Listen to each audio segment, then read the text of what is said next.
Hey travelers, morning. Hope you've been good. Welcome back to my channel.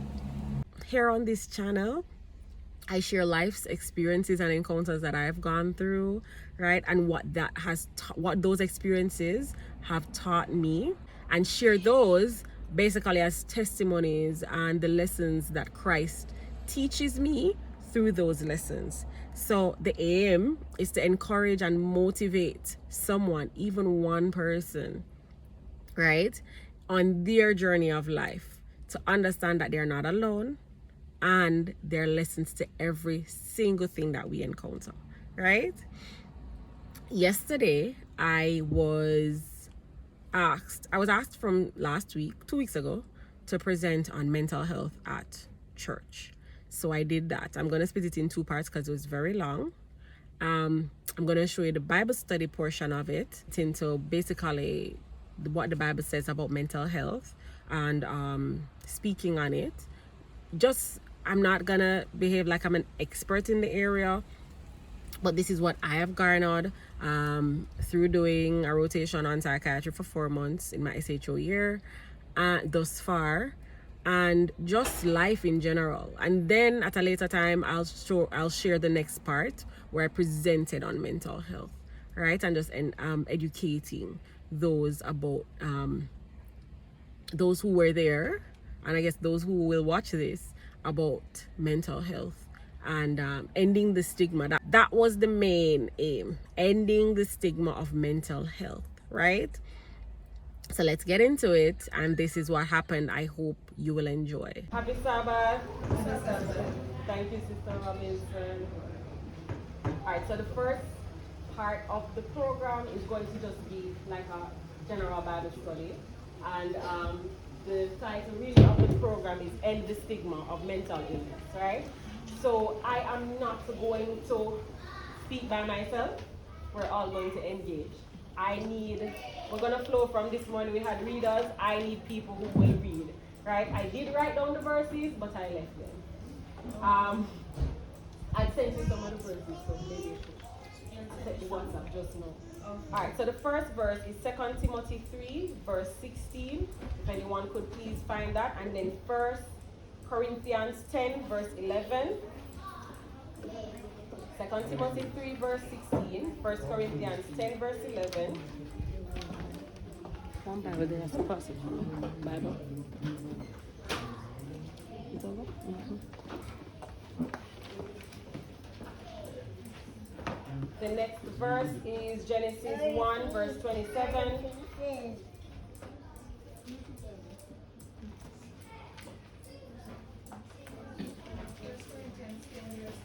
Okay, so the first one I want is 2 Timothy 3, verse 16. Are you ready? Yes, I'm ready. Okay, all scriptures is given by inspiration of God and is profitable for doctrine, for reproof, for correction, for instruction in righteousness. I think that verse is plain. Every single scripture is profitable, given by God for instruction, right? What that means is every single thing in the Bible is relevant. Every single word. There's another verse that says line upon line upon line, precept upon precept, precept upon precept, here a little, there a little, right? E.G. White suggests that we don't even read chapters. She said get one verse, understand the one verse. When you fully understand that one verse, you move on, right? Sorry, I didn't pray to begin, so let me pray to begin. The Holy Spirit reminded me. Righteous and eternal God, we are thankful that we are here above our graves. Thank you that we are here in our right minds. Forgive us, Lord, where we have sinned and fallen short, as your Sabbath is, just a few hours at the end, towards the end. We ask you, Lord, to just keep our minds in tune, and if we have broken it in any way, please forgive us. And may we tune in to what you have for us. In Jesus' name I pray. Amen. Right. The next verse. Oh, yeah. That's 1 Corinthians verse 11. Yes. Now all things happened unto them for ensamples, and they were written for our admonition, upon whom the ends of the world are come. Good. So that verse is just tying in with what 2 Timothy 3:16 says. Everything that happened in or is recorded in the Bible the Bible says ensamples, which means example. So it's for us to look at and say, oh, that's an example, we're going to follow it. Right? I'm going to read Hebrews 4:15. In the meantime, can somebody find Genesis 5:3 and Genesis 9:1-3? The next verse after I read is Genesis 1:27 though. Right? So I said Genesis 5:3 and then John 9:1-3. Alright, so I am at Hebrews 4:15, which says, for we have not an high priest which cannot be touched with the feelings of our infirmities, but was in all points tempted like as we are, yet without sin. We just read that everything is given by inspiration and everything is by example, right? Here we have the verse that says we have not a high priest who is not touched with the feeling of our infirmities, which means it's a double negative, which means they cancel out each other. So we have a high priest who is touched with the feelings of our infirmities, right? So he fully understands whatever we are going through. Yes? The next verse is Genesis 1:27. So God created man in his own image. In the image of God created he him, male and female created he them. Genesis 5:3. And Abraham lived 100 years and 130 years, and begot a son in his own likeness, after his image, and called his name Seth. Read the last part. And Adam. And Adam lived 130 years. Before that. No, verse 3. Yeah, man. Sorry, No. Verse 2. So read the same 3. Read the whole of 3 again. So like right now, I'll continue, but like right now and subscribe and comment below what you think as it relates to mental health in Jamaica and how we're handling it, right? So first of all, Genesis 1:27 says, we were made in whose image? The image of God. What does Genesis 5:3 say? And Adam lived 130 years. Yes. And begot his son in his own likeness. Okay. And after his image. Stop. So Adam was made in whose likeness and whose image? Image of God. Whose image was Seth made in? Adam's. You know what that means? So sometimes we love to boast and say, I was made in the image of God and whatever. Remember, Adam fell. He sinned. So Adam inherited, before he fell, Adam had the healthiest nature ever. Everything was perfect, but when he fell, and then he had a child, he was in the image of Adam. So we are in that fallen image. That's what that means. We are in that fallen image, which is why we are sick, which is why we have mental health issues, right? That original image that God created.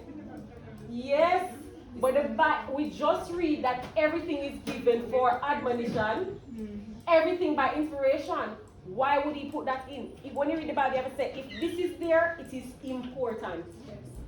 Every word, every letter, right? And we know over the years as well, through ages, inspiration says that Adam and Eve were 19 feet tall and 5 feet too.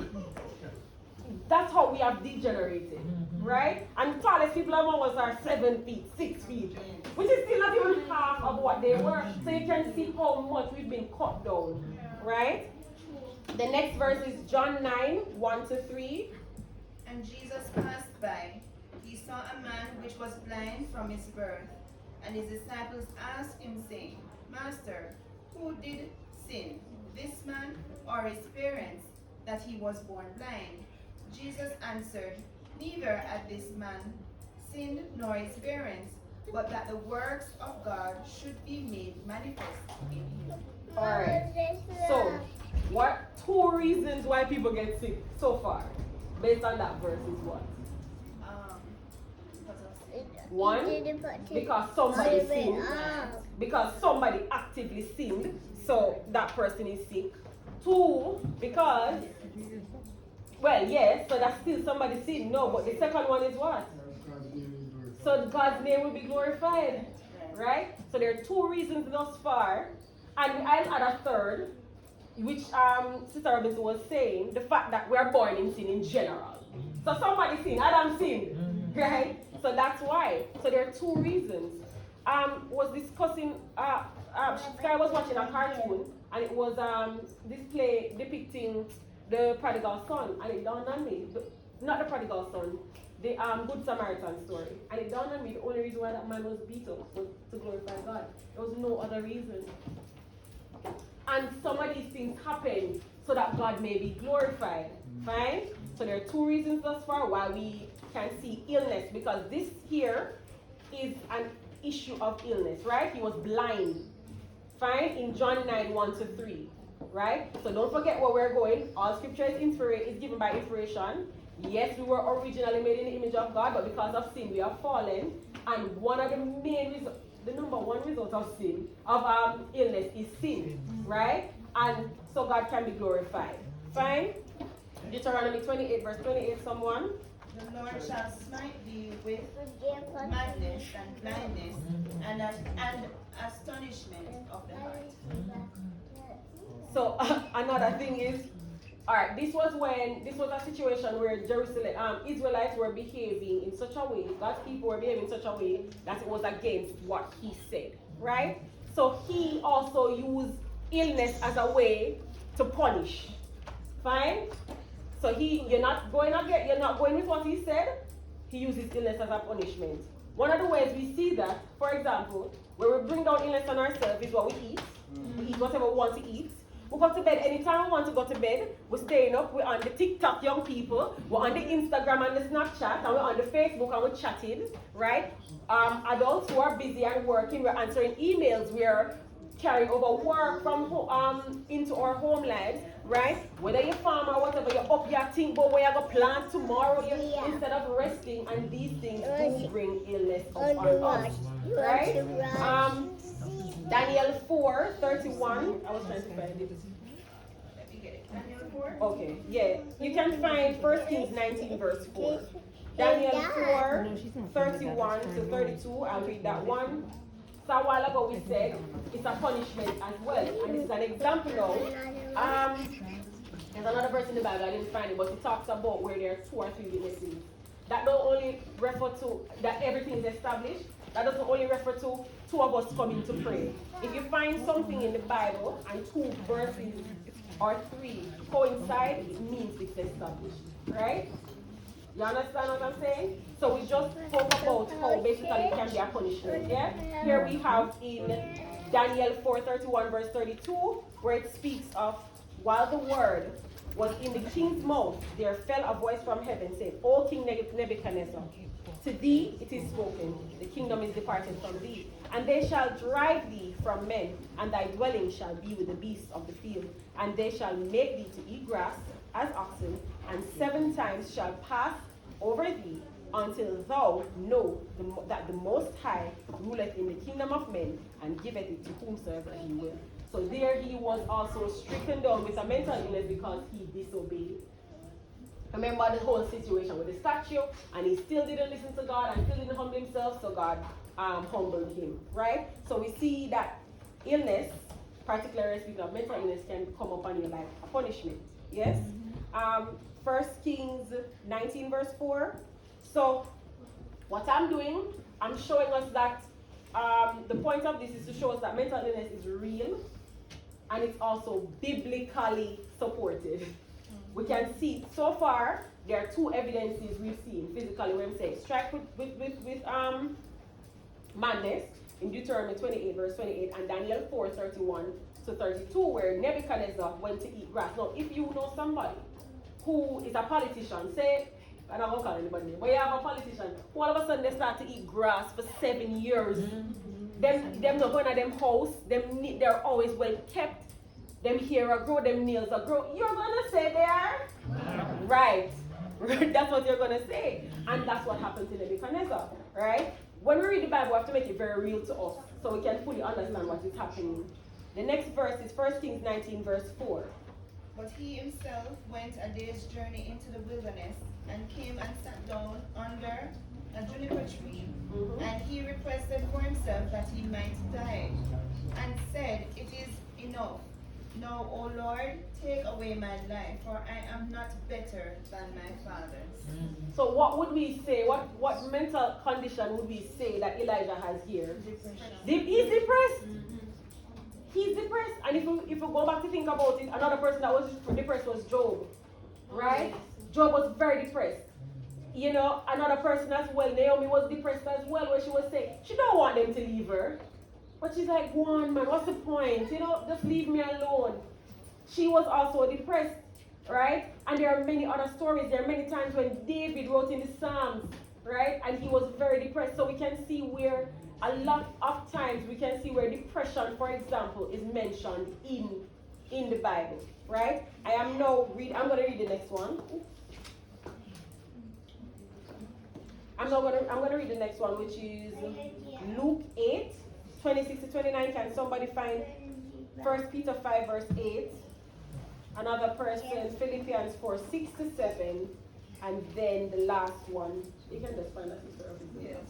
Alright, so I'm at Luke 8, 26 to 29. And they arrived at the country of the Gadarenes, which is over against Galilee. And when he went forth to land, there met him out of the city a certain man which had devils a long time, and wear no clothes, neither abode in any house, but in the tombs. When he saw Jesus, he cried out and fell down before him with a loud voice, and said, What have I to do with thee, Jesus, thou Son of God Most High? I beseech thee, torment me not. For he commanded the unclean spirits to come out of the man. For oftentimes it had caught him, he was kept bound with chains and in fetters, and he brake the bands and was driven off the devil into the wilderness. So this man had a mental illness that was brought on by demons. Now I want to touch this topic because most times I did a rotation in psychiatry 4 months, right? And every time I meet a patient, the parents will say, somebody obia him. I'm telling you. But if it's obia, why get better on the medication? Obia, medication can help obia, no? And yes, we have this example where demons are real. They are not to be played with, and it is real, right? And I'm sure some of us might have known persons. I have known persons who are demon possessed. And most times when people are demon possessed, there's a situation in the Bible where it talks about when they basically clean out and the demons go and 7 more come and take it over. A lot of times it's when we don't fill ourselves with God that demons come. So we want to blame and say somebody obia and somebody this and somebody that. But what path were you walking before? What spirit were you entertaining before? Right? That's what I'll say. 1, but 2. Never think the first thought because you see somebody struggling with a mental illness that it's a demon. It can just be, I always say this, the brain is an organ just like the heart, just like the lungs, just like the kidney, just like the liver, right? So when you have diabetes, it affects the eyes, right? Your pancreas, it affects literal organs. Your foot, a lot of people, they lose their foot, right? A wound can get better. But you have no problem taking the anti-diabetic medication. I'm also very much for naturopathic medicine. I am for that because it prevents. But when you get to the point where you can't prevent no more, you're gonna need some medication. When your pancreas is out, you need insulin. So why is it hard for you to take the antipsychotic meds and the antidepressant meds, right? If you have somebody that says they're gonna kill themselves, they need medication or kill other people, right? So these are the things that we have to be very careful when we use the word MAD. I'm not going to use that word. I'm going to just say we don't like that word because it's people who are ill and would try to get help, they don't want to get help. There are people who will be in this vicinity and they need to go to mental health clinic and they'll tell you every day I'd rather go to MCC than go to Newport because people know me in Newport, people working in my community, and they're going to send me. So they don't want to. And we here, as the impact of this community, can change that around. Right? So it starts with us. Next verse. Right, so 1 second. So he was chained, right? I want to talk. Why was he chained? controlled. So why did he need to be controlled? Because he did good. Okay. He was possessed. He was possessed, but people were afraid of him. That's the reason he was chained. Right? They were fearful for their lives. And that's one of the things sometimes we're so afraid. Here in Manchester, I can tell you something. They have a very good mental health program. They have a bus. Afterward, the number is on my phone and I'm using it to video. But there are numbers. If you are on the road and you see somebody throwing stones, there was a situation in Mandeville Town where a man was throwing stones at cars. There's a crisis team and they have a bus. And they go around and they take up these patients and then they're going to medicate them. They evaluate the situation. They either medicate them or they bring them to the hospital to be properly medicated over time. So there is a proper chain of command for these things. Not the police, because the police don't specialize in that. Right? So there is a crisis team. So I'm going to provide the church with that number at the end so that we can have that number in our arsenal. And these are nurses and you call them and they, wherever you are, once the bus is available, once they work all the time, 24/7. 7 days a week, right? So that's something that we have here in Manchester. A lot of parishes actually don't have that. So that's good. And so he was chained, people were afraid. So that's the reason for the crisis team. You're afraid, you call people who can help, right? 1 Peter 5 verse 8. Be sober, be vigilant, because your adversary the devil, as a roaring lion, walking about, seeking whom he may devour. When I hear the word sober, thank you, sister, I think of alcohol. That's the first thing I think about, right? But the number one thing that plagues us is not even alcohol, but marijuana. And substance abuse is one of the, it's called like substance-induced psychosis, where people hear voices and they see things and they're afraid of their family members because they're smoking and drinking, right? And it's a mental illness in and of itself, because the person, first of all, is addicted, don't see a problem with it, don't want to stop, right? They need help. I'll get into it. Bipolar is another issue where it's so much, and I'm trying to make sure my thoughts are flowing, but it's like we want to say, I him want to do it. I him buy the alcohol, him have the choice, but he's addicted. He or she needs help. And that's what we need to understand. You have a question? Yeah. How do you help someone in that situation? Because I know numerous persons. Right now I have a friend whose daughter and son, she has only 2 kids, and both of them are in the same situation that you're talking about. Right. And the mother is distraught. And she's going through a whole lot more. Understood. Actually, I'm Well, that is a lot to where she unravel. is concerned. But how do you help? Because especially the daughter, who is her baby, who you can, when you can't reason with the son, you can't reason with the girl. She can't, because it's as if nobody likes me. Alright. I don't want you to talk to me. I want to talk to me. Because she sounds like she So needs what professional. do you She do? needs What do you professional help. She needs counseling first of all. But that sounds more than that. That sounds like an environmental changes needed, meaning whatever area she is, whatever access they have to whatever, they need to move out of the area. That is one of the reasons why they actually have homes in Manchester where you can house people for a while where they can't get the thing and they can be medicated and just be able to detox, right? But a lot of times the families find these homes expensive, but there are things there. So you and I need to talk. Alright?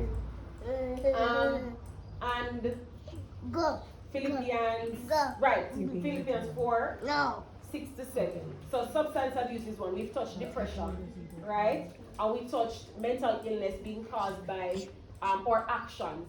Basically, sin and just sin in the world in general, right? And every other illness.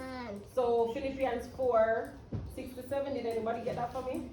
Be careful for nothing. But in everything, I will write in spectacle. with thanksgiving, let your requests be made known unto God, and the peace of God which passeth all understanding shall keep your hearts and minds through Christ Jesus. Alright, so we should not be anxious. That's what that means. That word careful means do not be anxious. That has to do with another issue called anxiety, where everything you're worried about all the things of tomorrow and next year, and you're not living in the present, right? Another one is OCD, where you're worried that something bad is going to happen if you don't touch the door 10 times or if you don't wash your hand 10 times, right? So these are things, if we were following the word of God, and we're going to get into it in the presentation, but it actually starts from childhood. All these things start from before that. In the Bible, we see where John the Baptist was filled in the womb with the Holy Spirit, and Jesus as well. That's why when the mothers met, they could leap. Oh, baby, go up and leap and jump and whatever, because the Holy Spirit was in the both of them, the same Spirit. So, as mothers have a greater role, in my opinion, in that respect, because you are pregnant. What you introduce to your child when you are pregnant is very important. If a mother, now they're finding in medicine that if a mother doesn't even take the right vitamins, that can cause the child to have a mental illness because the brain is not fully developed. And if the brain is not fully developed, how are you going to handle things in life? That's why, them have ADHD and all these behavioral issues. They can't process things. They can't, intellectual disability. They're slow, as we would like to call it. But these things start from in the womb, right? And Sister Robinson, can you read 3 John 1 verse 2 for me? And then we can go into the presentation. Okay. The elder unto the well-beloved ish, whom I love in the truth, beloved, I wish above all things that thou mayest prosper and be in health, even as thy soul prospers. Right. So, above all things, God wish we prosper. Not only, not have diabetes or hypertension, but mentally that you're sound. Fine? And we'll go more into it. That's one of the reasons for the Sabbath. The Sabbath is a time where you don't worry about nothing. You're not supposed to worry about anything. Right. You're supposed to be resting. Give your mind a break. I'm gonna be honest. A lot of times when I see patients, I can simply say, you're an Adventist. I can say that. Whether or not them have diabetes or hypertension, most of them, they look so good. Just because they're resting on the one day. While everybody else working on the 7, just going. So, it does say something. So I wanted to read something from Ellen White. Testimonies for the church. Man created with perfectly balanced mind. The Lord made man upright in the beginning. He was created with a perfectly balanced mind. The size, the strength of all his organs being perfectly developed. Adam was a perfect type of man. Every quality of man was well proportioned, each having a distinctive office and yet all dependent one upon another for the full and proper use of any of them. He who created the mind and ordained its laws provided for its development in accordance with them. So God thought everything through. So we know as well, these are some of the things that should make us long for heaven. When we see all these things, we realize this was not the original plan of God, and we long for heaven. So, all right, as this has ended, I hope you've gained something from it. Don't forget to like, share, subscribe, comment down below your experience with somebody who has mental health issues, or your experience, right? And ending the stigma of that. Have a great day. Bye.